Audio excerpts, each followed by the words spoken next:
भारत माता की। भारत माता की। भारत माता की। थाने सगळाने राम राम। राजस्थान के राज्यपाल हरिभाऊ बागड़े जी, यहां के लोकप्रिय मुख्यमंत्री श्रीमान भजनलाल जी, पूर्व मुख्यमंत्री बहन वसुंधरा राजे जी, केंद्रीय कैबिनेट के मेरे साथी अश्विनी वैष्णव जी, अर्जुन राम मेघवाल जी, राजस्थान की उप मुख्यमंत्री दिया कुमारी जी, प्रेमचंद जी, राजस्थान सरकार के अन्य मंत्रीगण, संसद में मेरे साथी मदन राठौड़ जी,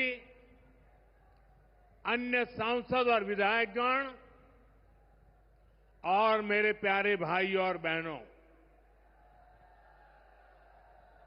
आप सभी यहां इतनी विशाल संख्या में आए हैं और इतनी भयंकर गर्मी के बीच, और आज इस कार्यक्रम से देश के 18 राज्य और केंद्र शासित प्रदेशों से भी लाखों लोग ऑनलाइन आज यहां हमारे साथ जुड़े हैं।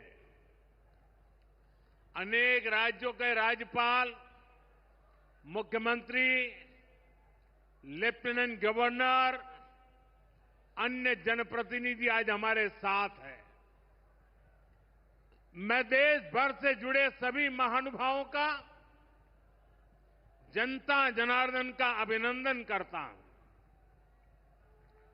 भाइयों और बहनों, मैं यहां पर करणी माता का आशीर्वाद लेकर आपके बीच आया हूं। करणी माता के आशीर्वाद से विकसित भारत बनाने का हमारा संकल्प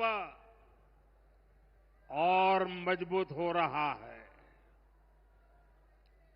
थोड़ी देर पहले विकास से जुड़ी 26,000 करोड़ रुपए की परियोजनाओं का यहां शिलान्यास और लोकार्पण हुआ है। मैं इन परियोजनाओं के लिए देशवासियों को, राजस्थान के मेरे भाई बहनों को बहुत बहुत बधाई देता हूं। साथियों, विकसित भारत बनाने के लिए आज देश में आधुनिक इंफ्रास्ट्रक्चर बनाने का बहुत बड़ा महायज्ञ चल रहा है। हमारे देश की सड़कें आधुनिक हो, हमारे देश के एयरपोर्ट आधुनिक हो, हमारे यहां रेल और रेलवे स्टेशन आधुनिक हो, इसके लिए पिछले 11 साल में अभूतपूर्व गति से काम किया गया है। आप कल्पना कर सकते हैं, इंफ्रास्ट्रक्चर के इन कामों पर देश पहले जितना पैसा खर्च करता था, आज उससे 6 गुना ज्यादा पैसा खर्च कर रहा है। 6 गुना ज्यादा। आज भारत में हो रहे इन विकास कार्यों को देखकर दुनिया भी हैरान है। आप उत्तर में जाएंगे तो चिनाब ब्रिज जैसा निर्माण देखकर लोग हैरान है। पूर्व की तरफ जाएंगे तो अरुणाचल की सेला टनल, असम का बोगीबिल ब्रिज आपका स्वागत करते हैं। पश्चिम भारत में आएंगे तो मुंबई में समंदर पर बना अटल सेतु नजर आएगा। सुदूर दक्षिण में देखेंगे तो पंबन ब्रिज मिलेगा, जो अपनी तरह का देश का पहला ब्रिज है। साथियों, आज भारत अपनी ट्रेनों के नेटवर्क को भी आधुनिक कर रहा है। ये वंदे भारत ट्रेनें, अमृत भारत ट्रेनें, नमो भारत ट्रेनें, ये देश की नई गति और नई प्रगति को दर्शाती है। अभी देश में करीब 70 रूट पर वंदे भारत ट्रेनें चल रही है। इससे दूर सुदूर के इलाकों में भी आधुनिक रेल पहुंची है। बीते 11 साल में सैकड़ों रोड ओवरब्रिज और रोड अंडरब्रिज का निर्माण किया गया है। 34,000 किलोमीटर से ज्यादा के नए रेल ट्रैक बिछाए गए हैं। अब ब्रॉडगेज लाइनों पर मानव रहित क्रॉसिंग, वो बात इतिहास बन चुकी है, खत्म हो चुकी है। हम मालगाड़ियों के लिए अलग से स्पेशल पटरियां, डेडिकेटेड फ्रेट कॉरिडोर का काम भी तेजी से पूरा कर रहे हैं। देश के पहले बुलेट ट्रेन प्रोजेक्ट पर काम चल रहा है और इन सबके साथ ही हम एक साथ देश के करीब 1300 से अधिक रेलवे स्टेशनों को भी आधुनिक बना रहे हैं। साथियों, आधुनिक हो रहे इन रेलवे स्टेशनों को देश ने अमृत भारत स्टेशन का नाम दिया है। आज इनमें से 100 से अधिक अमृत भारत स्टेशन बनकर के तैयार हो गए। सोशल मीडिया पर भी लोग देख रहे हैं कि इन रेलवे स्टेशनों का पहले क्या हाल था और अब कैसे इनकी तस्वीर बदल गई है। साथियों, विकास भी, विरासत भी, इस मंत्र का इन अमृत भारत रेलवे स्टेशनों पर उसका नजारा साफ साफ दिखाई देता है।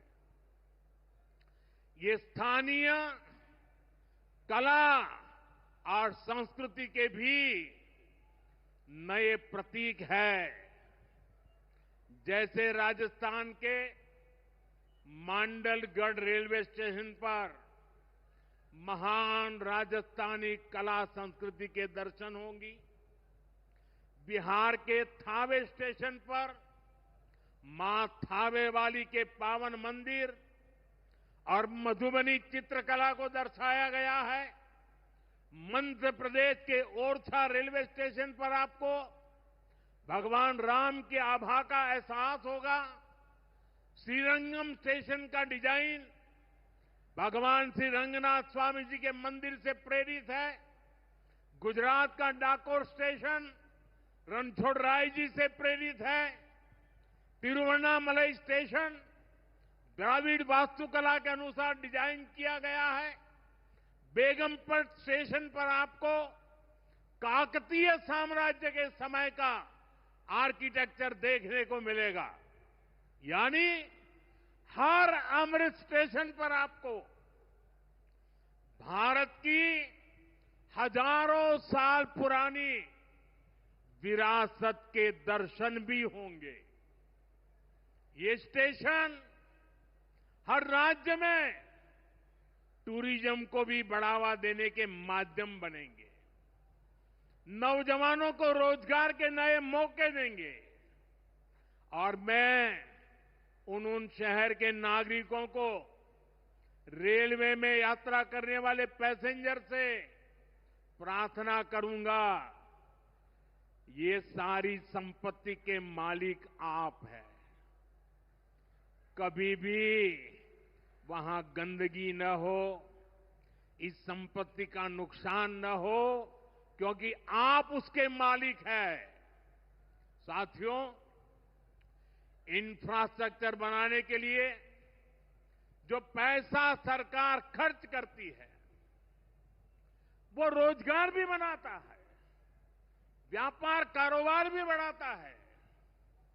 जो हजारों करोड़ रुपए सरकार लगा रही है, ये पैसा मजदूर की जेब में जा रहा है, ये दुकानदार को मिल रहा है, दुकान और फैक्ट्री में काम करने वाले लोगों को मिल रहा है।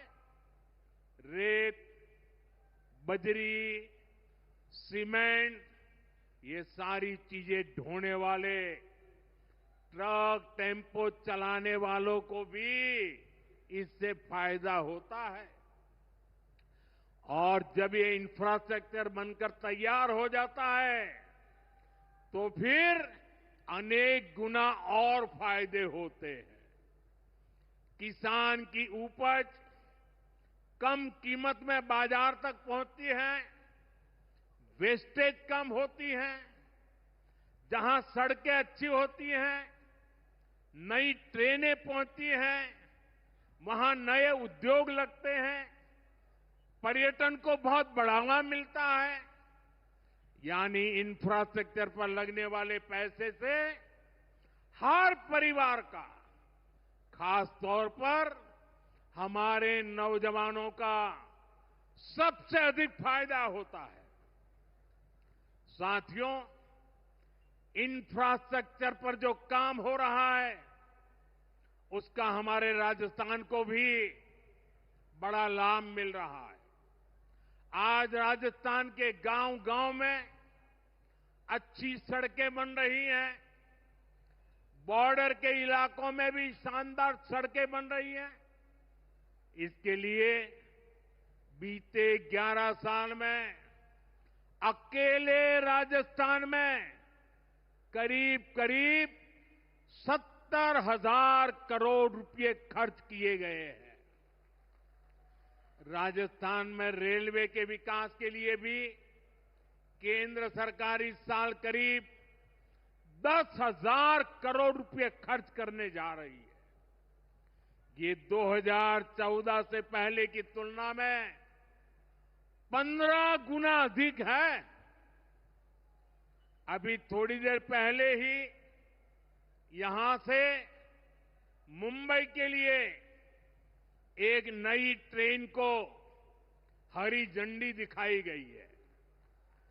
आज ही कई इलाकों में स्वास्थ्य, जल और बिजली से जुड़ी योजनाओं का शिलान्यास और लोकार्पण हुआ है। इन सारे प्रयासों का लक्ष्य है हमारे राजस्थान के शहर हो या गांव तेजी से उन्नति की ओर बढ़ सके, राजस्थान के युवाओं को उनके शहर में ही अच्छे अवसर मिल सके। साथियों, राजस्थान के औद्योगिक विकास के लिए भी डबल इंजन सरकार तेजी से काम कर रही है।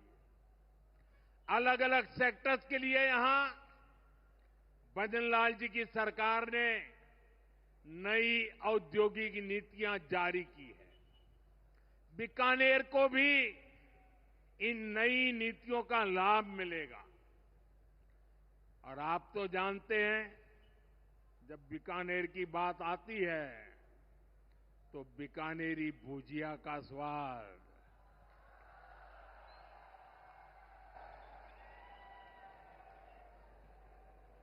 और बीकानेरी रसगुल्लों की मिठास,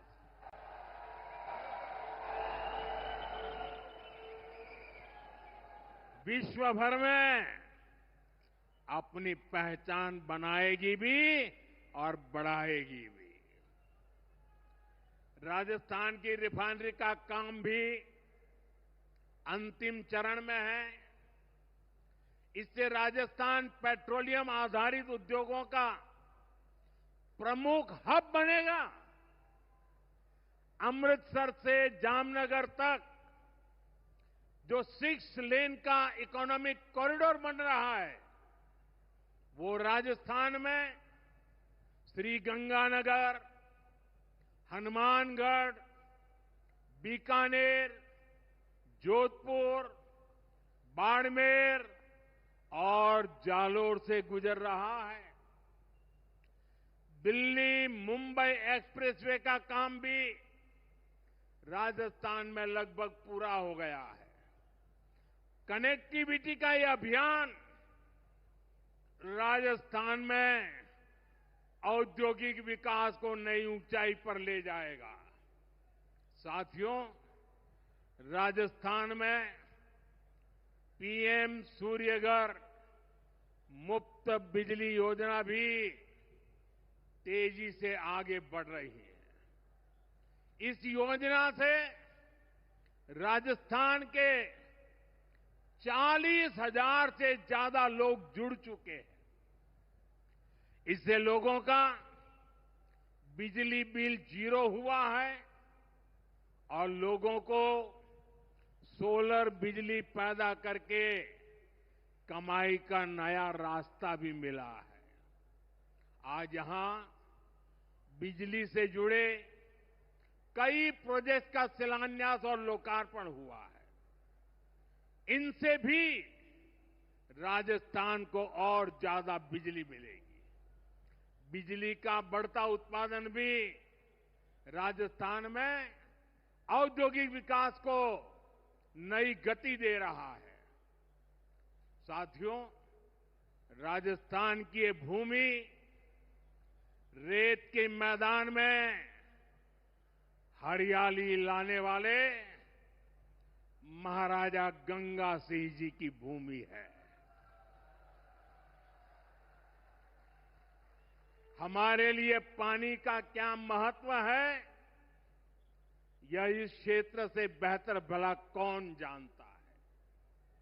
हमारे बीकानेर, श्रीगंगानगर, हनुमानगढ़, पश्चिम राजस्थान के ऐसे अनेक क्षेत्रों के विकास में पानी का बहुत बड़ा महत्व है।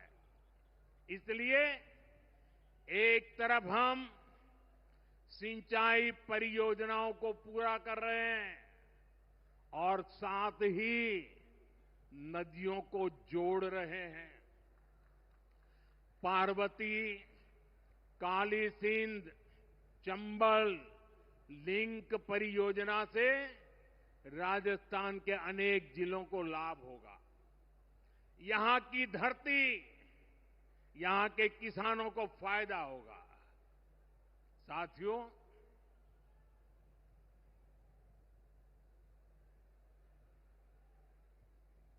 राजस्थान की ये वीर धरा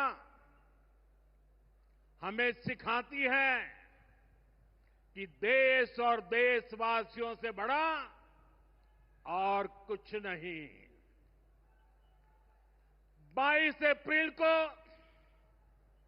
आतंकवादियों ने धर्म पूछकर हमारी बहनों की मांग का सिंदूर उजाड़ दिया था।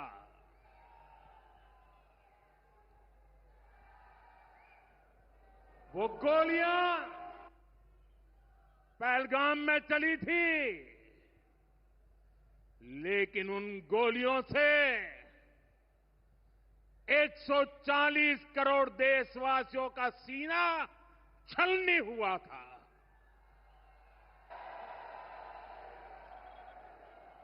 इसके बाद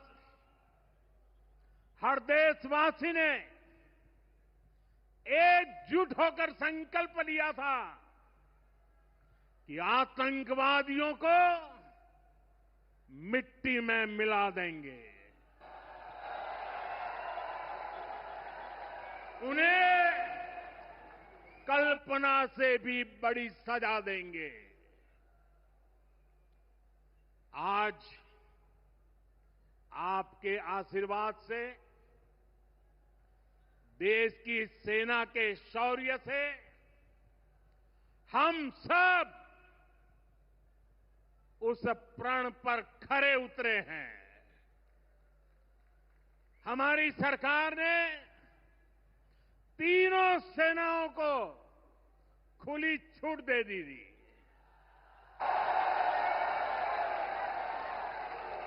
और तीनों सेनाओं ने मिलकर ऐसा चक्रव्यूह रचा कि पाकिस्तान को घुटने टेकने के लिए मजबूर कर दिया।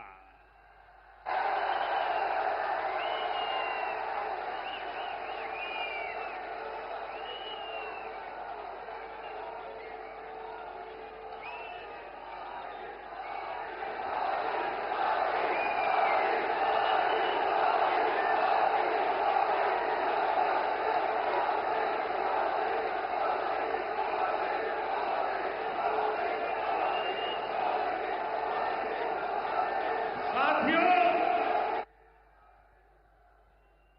22 तारीख के हमले के जवाब में हमने 22 मिनट में आतंकियों के 9 सबसे बड़े ठिकाने तबाह कर दिए।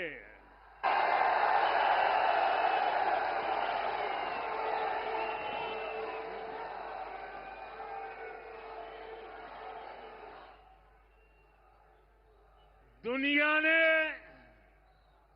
और देश के दुश्मनों ने भी देख लिया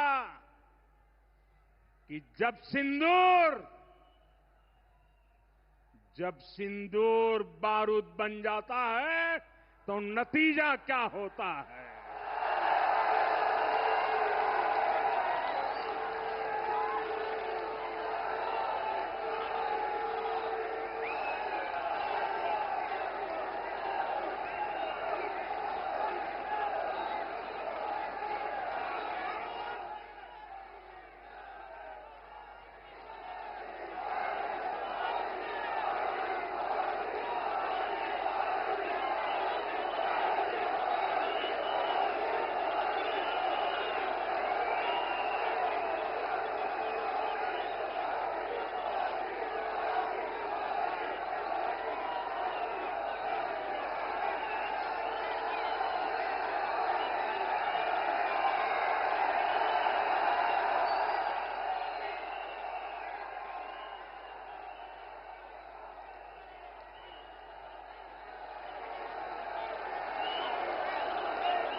वैसे साथियों, ये संयोग ही है। 5 साल पहले जब बालाकोट में देश ने एयर स्ट्राइक की थी, उसके बाद मेरी पहली जनसभा राजस्थान में ही सीमा पर हुई थी।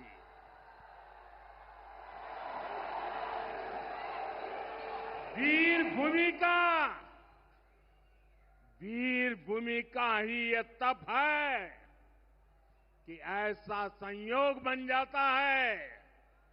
अब इस बार जब ऑपरेशन सिंदूर हुआ तो उसके बाद मेरी पहली जनसभा फिर यहां वीरभूमि राजस्थान की सीमा पर बीकानेर में आप सभी के बीच हो रही है।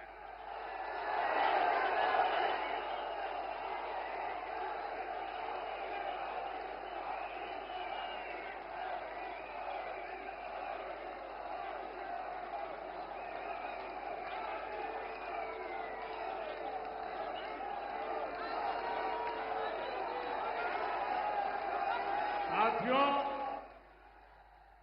चूरू में मैंने कहा था, एयर स्ट्राइक के बाद मैं आया था, तब मैंने कहा था, सौगंध मुझे इस मिट्टी की, मैं देश नहीं मिटने दूंगा। मैं देश नहीं झुकने दूंगा।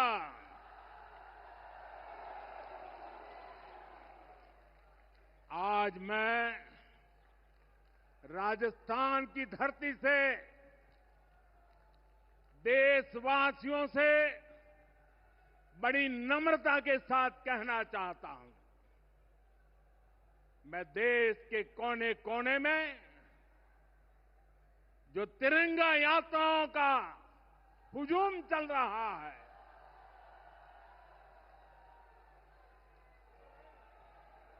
मैं देशवासियों से कहता हूं,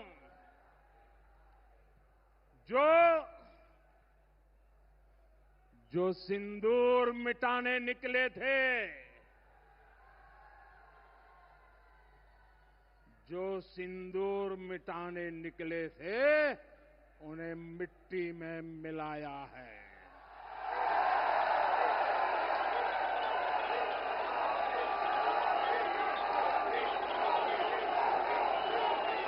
जो हिंदुस्तान का लहू बहाते थे, जो हिंदुस्तान का लहू बहाते थे, आज कतरे कतरे का हिसाब चुकाया है।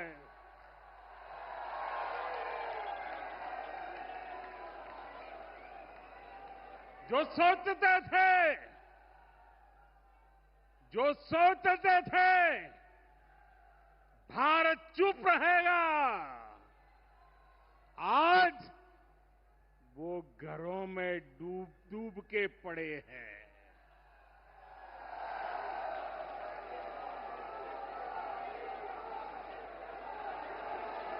जो अपने हथियारों पर घमंड करते थे, जो अपने हथियारों पर घमंड करते थे, आज वो मलबे के ढेर में दबे हुए हैं।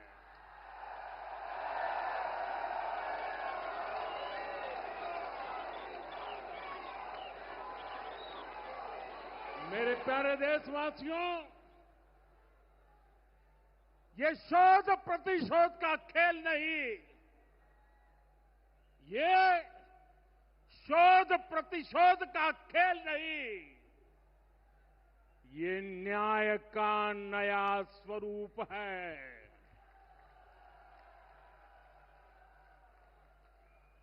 ये न्याय का नया स्वरूप है। ये ऑपरेशन सिंदूर है।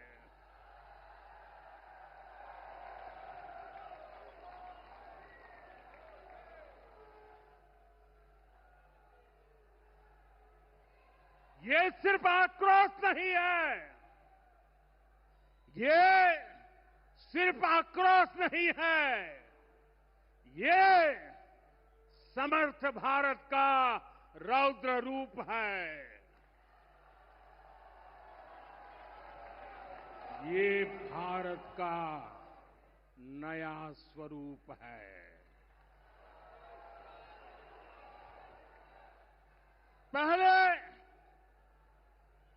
पहले घर में घुसकर किया था वार, पहले घर में घुसकर किया था वार, अब सीधा सीने पर किया प्रहार है।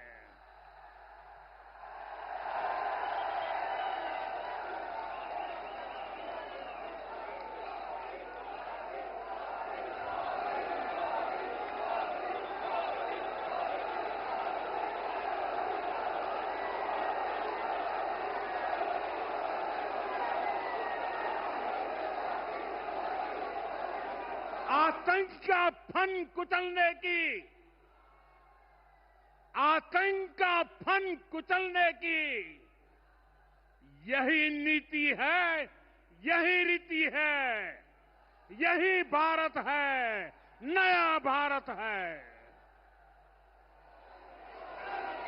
बोले भारत माता की, भारत माता की, भारत माता की।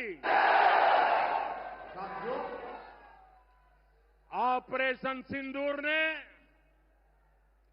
आतंकवाद से निपटने के 3 सूत्र तय कर दिए हैं। पहला, भारत पर आतंकी हमला हुआ तो करारा जवाब मिलेगा। समय हमारी सेनाएं तय करेगी, तरीका भी हमारी सेनाएं तय करेगी और शर्तें भी हमारी होगी। दूसरा, एटम बम की गीदड़ बप्तियों से भारत डरने वाला नहीं है। और तीसरा, हम आतंक के आकाओं और आतंकी सरपरस्त सरकार को अलग अलग नहीं देखेंगे, उन्हें अलग अलग नहीं देखेंगे, उन्हें एक ही मानेंगे। पाकिस्तान का ये स्टेट और नॉन स्टेट एक्टर वाला खेल अब नहीं चलेगा। आपने देखा होगा,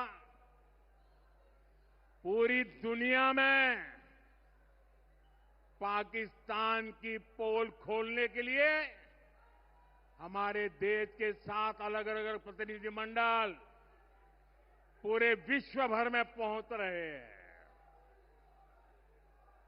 और इसमें देश के सभी राजनीतिक दलों के लोग हैं, विदेश नीति के जानकार हैं, गणमान्य नागरिक है। अब पाकिस्तान का असली चेहरा पूरी दुनिया को दिखाया जाएगा। साथियों, पाकिस्तान भारत से कभी सीधी लड़ाई जीत ही नहीं सकता। जब भी सीधी लड़ाई होती है तो बार बार पाकिस्तान को मुंह की खानी पड़ती है। इसलिए पाकिस्तान ने आतंकवाद को भारत के खिलाफ लड़ाई का हथियार बनाया है। आजादी के बाद पिछले कई दशकों से यही चला आ रहा था। पाकिस्तान आतंक फैलाता था, निर्दोष लोगों की हत्याएं करता था, भारत में डर का माहौल बनाता था। लेकिन पाकिस्तान एक बात भूल गया, अब मां भारती का सेवक मोदी यहां सीना तान कर खड़ा है।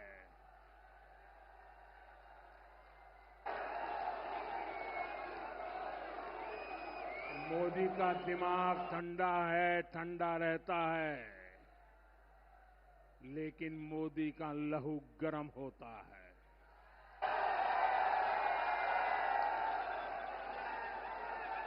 और अब तो मोदी की नसों में लहू नहीं, गरम सिंदूर बह रहा है।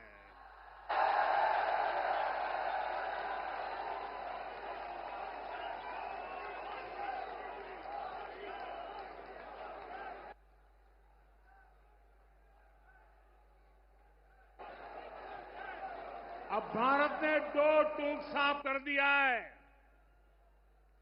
हर आतंकी हमले की पाकिस्तान को भारी कीमत चुकानी पड़ेगी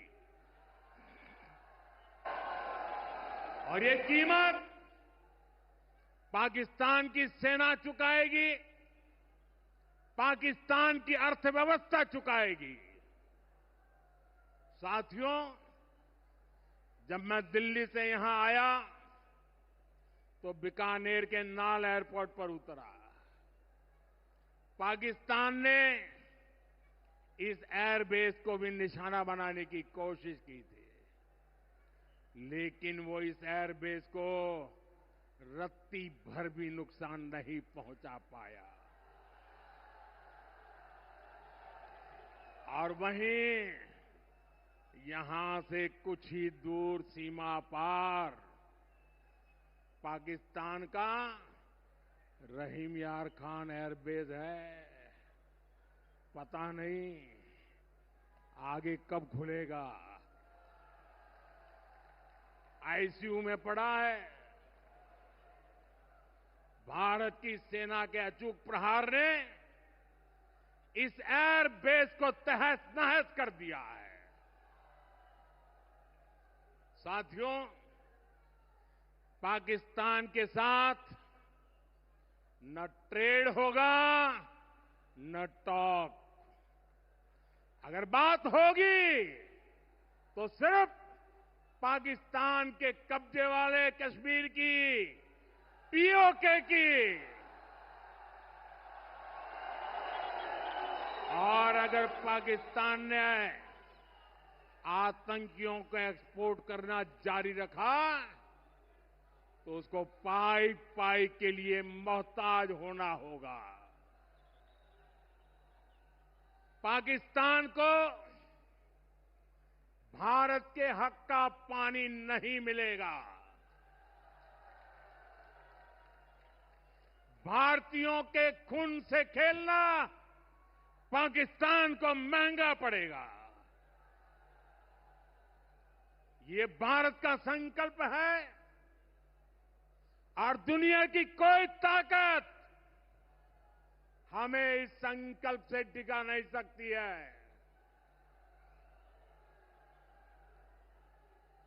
भाइयों और बहनों, विकसित भारत के निर्माण के लिए सुरक्षा और समृद्धि दोनों जरूरी है। ये तभी संभव है जब भारत का कोना कोना मजबूत होगा। आज का ये कार्यक्रम भारत के संतुलित विकास का, भारत के तेज विकास का उत्तम उदाहरण है। मैं एक बार फिर इस वीर धरा से सभी देशवासियों को बधाई देता हूं। मेरे साथ बोलिए, दोनों मुट्ठी बंद करके पूरी ताकत से बोलिए, भारत माता की, भारत माता की, भारत माता की। वंदे वंदे वंदे वंदे वंदे वंदे वंदे वंदे वंदे